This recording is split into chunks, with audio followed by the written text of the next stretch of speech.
Hello your friends, नमस्कार। स्वागत है आपको चैनल एस्ट्रोलॉजी विद भक्ता में। फ्रेंड्स, आज हम डिस्कस करेंगे कार्मिक रिलेशनशिप और सोलमेट रिलेशनशिप के बारे में। आपकी रिलेशनशिप कार्मिक है या सोलमेट है, इसको कैसे पहचानें, इनकी कैरेक्टरिस्टिक्स क्या है।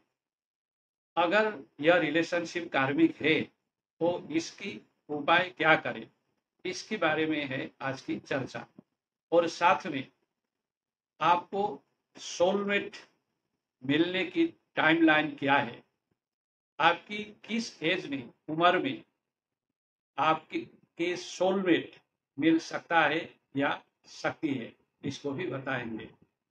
तो यह है आज की चर्चा। फ्रेंड्स, चैनल को सब्सक्राइब, शेयर और लाइक कीजिएगा। आइए चर्चा में आगे बढ़ते हैं। तो हमारी चर्चा है कार्मिक रिलेशनशिप की और सोलमेट की, जो हम इस बार्थ में हमारे साथ हो सकता है इसकी। तो ये जो भी रिलेशनशिप हमारे साथ इस जन्म में हो रहा है या हो सकता है या आगे जाके होगा, ये सारी रिलेशनशिप की जो जेनेसिस है वह हमारी पास्ट बार्थ है, पूर्व जन्म। ये हम जानते हैं, इससे आगे हमारी इस धरती पे कई बार हम जन्म ले चुके हैं और हर एक जन्म में किसी किसी लोगों के साथ में हमारा संपर्क रहा। जिन लोगों के साथ में हम इस जन्म में संपर्क में आए हैं, वो संपर्क किसी के साथ भी हो सकता है। हमारे परिवार के लोगों के साथ में हो सकता है, फ्रेंड्स के साथ में हो सकता है, कॉलीग्स के साथ में हो सकता है, नेबर्स के लोगों के साथ में हो सकता है, सोसाइटी के लोगों के साथ में हो सकता है, या किसी के साथ में हो सकता है। और जो रिलेशनशिप का हमारे जीवन में इस जन्म में एक इम्पैक्ट रहेगा, जिसको हम एक फील करेंगे, ये वाले जो सारी रिलेशनशिप है, इन रिलेशनशिप का जो जेनेसिस है वो हमारे पास्ट बार्थ से है, पूर्व जन्म से। हम बात कर रहे हैं कार्मिक रिलेशनशिप की। और कार्मिक रिलेशनशिप जिसके साथ भी इस जन्म में हमारा हो रहा है वही रिलेशनशिप हमारा किसी न किसी एक पूर्व जन्म में भी था। और वह रिलेशनशिप वहां बहुत प्रॉब्लमेटिक था, वहां बहुत इश्यूज थे, प्रॉब्लम्स थे, चैलेंजेस थे, डिस्प्यूट्स थे, आर्गुमेंट्स थे और एलिगेशंस थे। दोनों ओर से, दोनों के प्रति जो है एक डिससेटिस्फेक्शन था, दोषारोपण था। और इसी क्रम में इसकी जो है रिजोल्व होने से पहले, इसकी सोल्यूशन होने से पहले हमारा जो देह था वो अंत हो गया। और इस तरह से उस जन्म में इस रिलेशनशिप पेंडिंग रह गया। ये जो रिलेशनशिप का जो इशू था वह रिजोल्व नहीं हो पाता। और वो जो चीजें रिजोल्व नहीं हो पाए थे, वो जो आत्मा है या आत्मा में रिकॉर्ड होके रह गए। और कई जन्म होते होते हम इस जन्म में हम फिर एक दूसरे के सामने आए, एक कॉन्ट्रैक्ट की थ्रो कि हमको जो आगे की जो रिलेशनशिप है, जो अनरिजोल्व था, इसको रिजोल्व करना है, उसको सोल्व करना है। ये पर्पज होता है।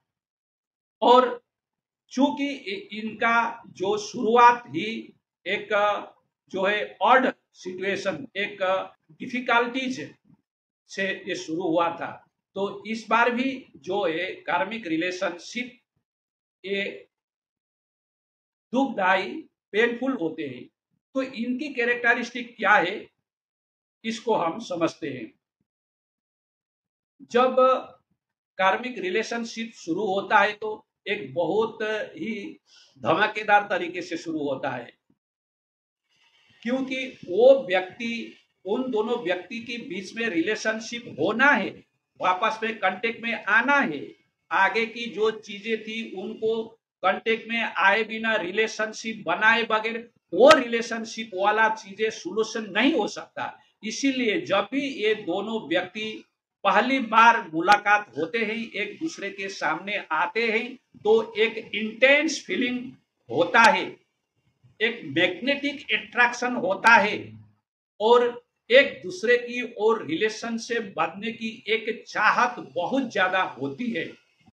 इस तरह से ये एक दूसरे के साथ में रिलेशनशिप में बनते हैं और शुरुआत में ये रिलेशनशिप बहुत गजब का होता है, बहुत इंटेंस होता है, बहुत अट्रैक्शन होता है, मैग्नेटिक अट्रैक्शन होता है, इनके बीच में केमिस्ट्री भी होता है और बहुत ज्यादा रोमांस भी होता है, इमोशनल रिलेशनशिप होता है, फिजिकल रिलेशनशिप होता है, रोमांस होता है, अच्छा एक जो है टेकअप जो होता है अच्छा होता है।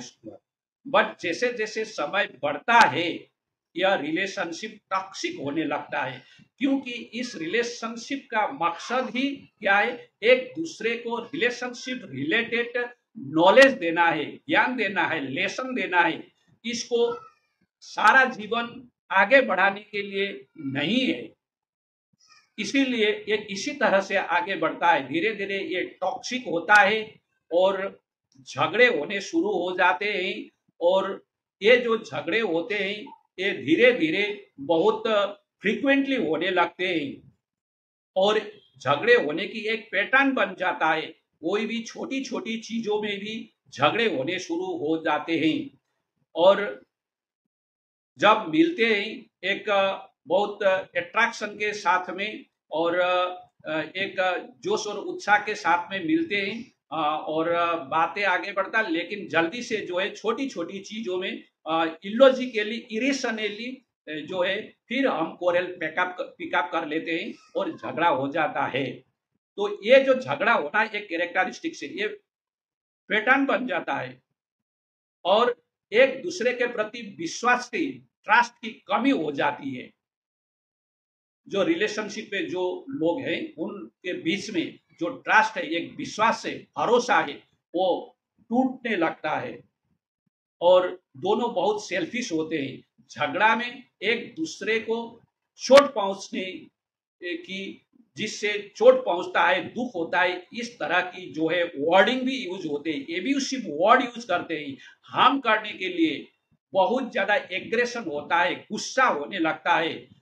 जब जब मिलते हैं तब तब थोड़ी देर के बाद में ये वाला चीजें होने लगता है और क्या होता है, ब्रेकअप होने लगता है, ब्रेकअप होते हैं।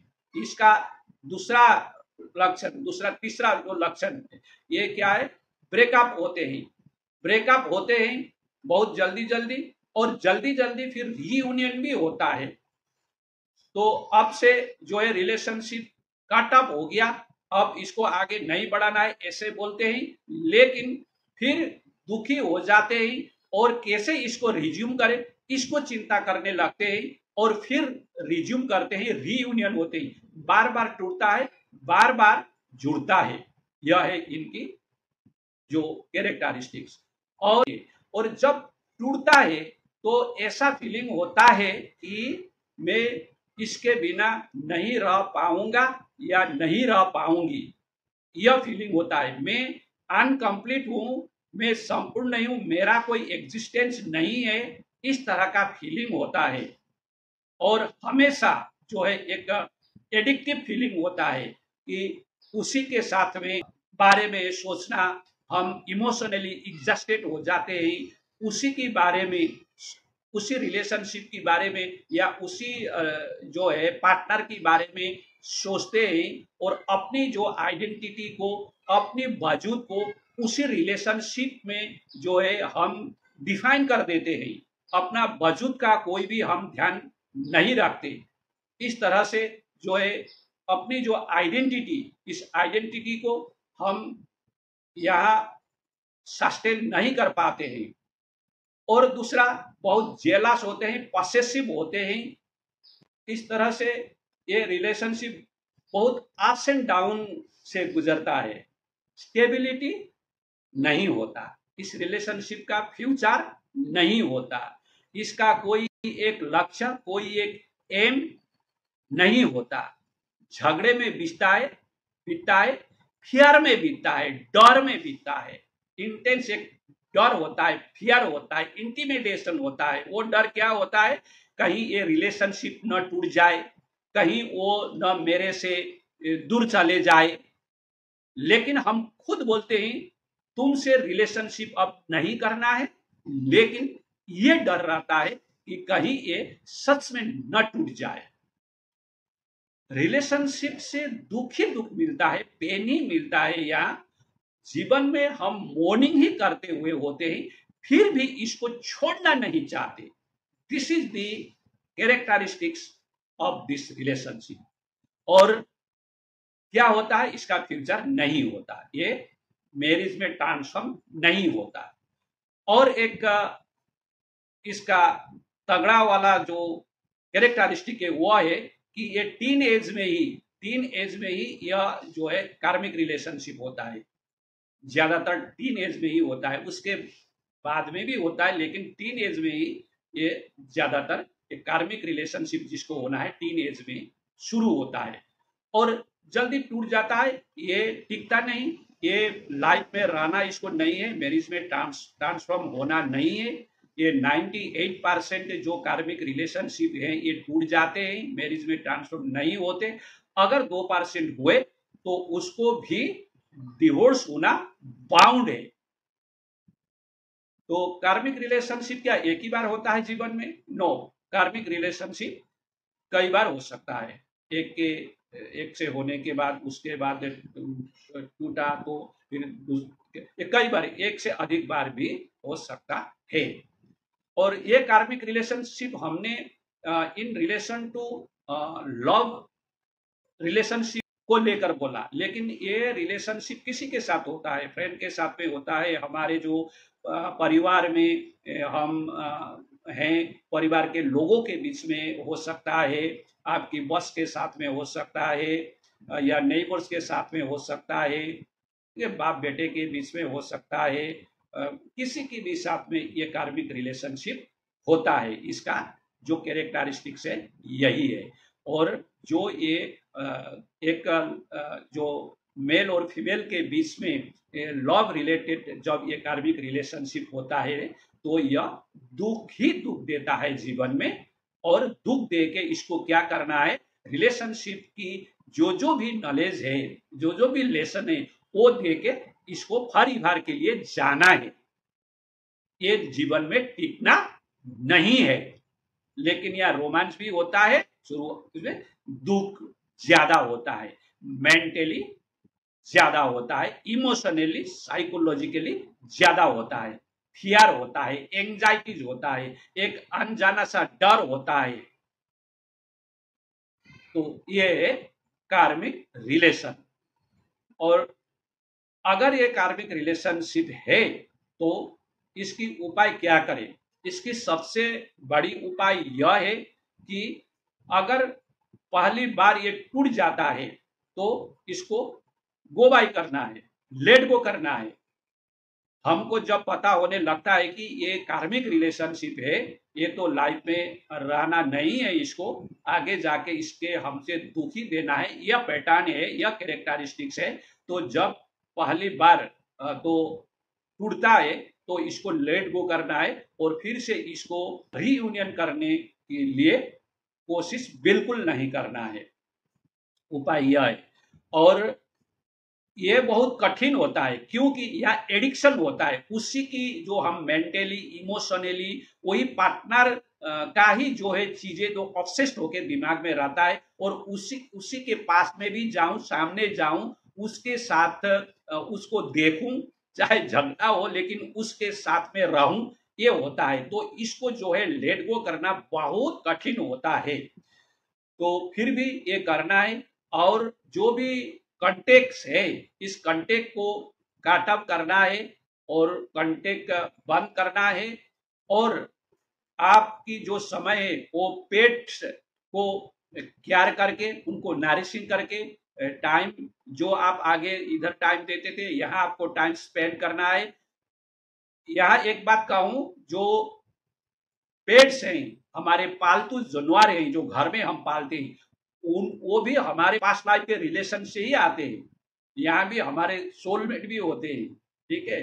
तो वो भी उनके साथ भी हमारा जो भी है ऋणानुबंधन हमारा इनके साथ में होता है, जो पेट्स एनिमल्स हैं उनके साथ भी। तो पेट्स को जो है केयर करना है, उनको नरिशिंग करना है, उनके साथ समय बिताना है, गार्डनिंग करना है, कुकिंग करना है, लाइट म्यूजिक, क्लासिकल म्यूजिक सुनना है, किताब पढ़ना है।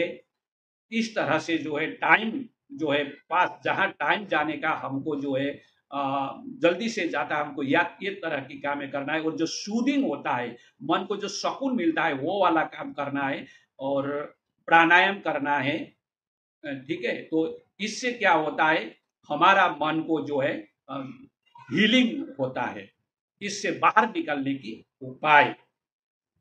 अब हम सोलमेट के बारे में करते हैं। सोलमेट जो है ये रिलेशनशिप है, लेकिन ये जैसा हमने कार्मिक रिलेशनशिप का, इससे इनकी ऑपोजिट है इनकी कैरेक्टरिस्टिक्स। शुरुआत तो इसी तरह से एक तरह से होता है, एक अट्रैक्शन होता है, हाँ मैग्नेटिक टाइप का एक इंटेंस अट्रैक्शन ही होता है, केमिस्ट्री होता है, बॉन्डिंग होता है, ये दोनों होता है यार, जो इस तरह से आप पहचान सकते हैं। जो सोलमेट रिलेशनशिप है इसमें केमिस्ट्री तो होगी, बॉन्डिंग भी होगी, यहाँ एक दूसरे की ओर ट्रस्ट होगी, विश्वास होगा।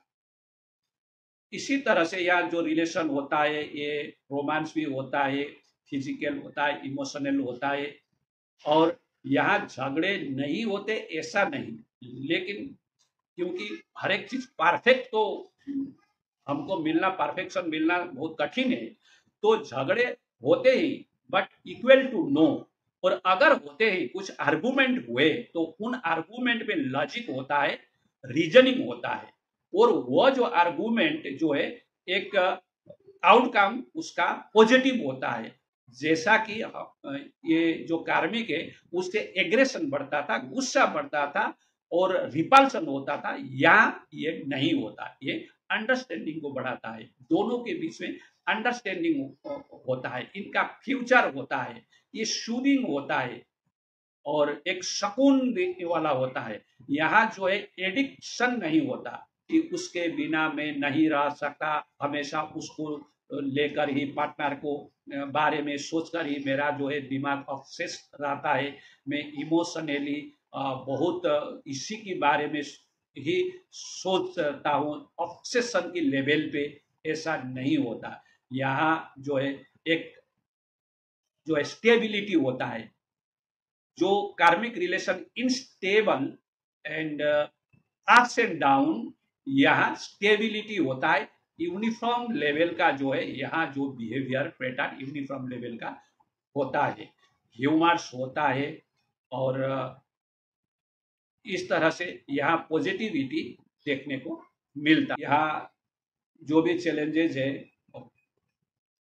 साथ में फेस करने की, और एक टुगेदरनेस होता है, एक वी फीलिंग होता है, जीवन का एक मकसद होता है और फ्यूचर होता है। बेस्ट जो है आप यहाँ फ्रेंड होते हैं, विश्वास की कमी नहीं होती, ये सोलमेट। और सोलमेट की जो है फ्यूचर बोला ना मैंने, यहाँ फ्यूचर की प्लानिंग होती है, यहाँ फ्यूचर का विजन होता है और इनके फ्यूचर होते हैं। ये मैरिज में अगर ये मेल और फीमेल के बीच में है, लव टाइप का रिलेशन है, तो ये मैरिज में ट्रांसफॉर्म होता है। ये 95+% ये मैरिज में ट्रांसफॉर्म होता है। और अगर 5%, 2-3% नहीं होते तो इसके लेकर भी जो पार्टनर है उसको एलिगेशन करने की, दोष देने की, उसके बारे में खराब बातें सोचने की, ऐसा इनके बीच में नहीं होता। अगर किसी वजह से ये एक दूसरे के साथ सारी जीवन के लिए नहीं आ सकते और यहाँ जो है अपना अपना रास्ता जो है अलग हो गया, दूसरे के साथ में विवाह होना पड़ा, तो भी यहाँ जो है एक दूसरे के प्रति सद्भाव ये रहता है और उनकी जो है ग्रोथ और डेवलपमेंट ये देखना चाहते हैं। जहाँ की कार्मिक रिलेशनशिप में सेल्फिशनेस जो होता था और उसके प्रति एग्रेशन होता था, यहाँ यह नहीं होता है। तो इस तरह से ये जो है रिलेशन है, जो सोलमेट रिलेशन है। तो यह है। अब हम सोलमेट से हम कब मिल पाएंगे, इसके टाइमलाइन के बारे में बातें करते हैं। तो टाइमलाइन जानने के लिए हमको अपनी हॉरोस्कोप देखना है। अपने हॉरोस्कोप में जब 5th हाउस का और 7th हाउस का लॉर्ड का महादशा चलेगा, उस टाइम में हमारा सोलमेट से मिलने की जो टाइमलाइन डिफाइन होती है। और अगर 5th का महादशा और 7th का अंतरदशा या 7th का महादशा 5th का अंतरदशा दोनों का इस तरह से चल रहा है, तो यहाँ जो है इसकी चांसेस ज़्यादा बढ़ जाता है और टाइम को हम नेरो डाउन भी कर सकते हैं। और अब ये समय के बीच में आपका एज क्या होता है, इसको देखना है। जब आपका 5th हाउस का या 7th हाउस का महादशा, हाउस का लॉर्ड का महादशा चल रहा है, उस समय का आपको जो है उम्र, इसको देखना है। और उम्र आपकी जो लगन है उसके अकॉर्डिंग ये उम्र डिफाइन। अगर आपकी लगन में से तो 22, 25 और 40 साल की उम्र में आपकी सोलमेट से प्राप्ति होने की, मुलाकात होने की इंडिकेशन होता है। और अगर आपकी लग्न टाउरा से वृषभ है तो 28 या 32 साल में आप मिलेंगे। अगर जेमिनी है, मिथुन है, तो 25, 30 और 31 में मिलेंगे। अगर कर्क है तो 28, 35 और 36 साल में आप मिल पाएंगे।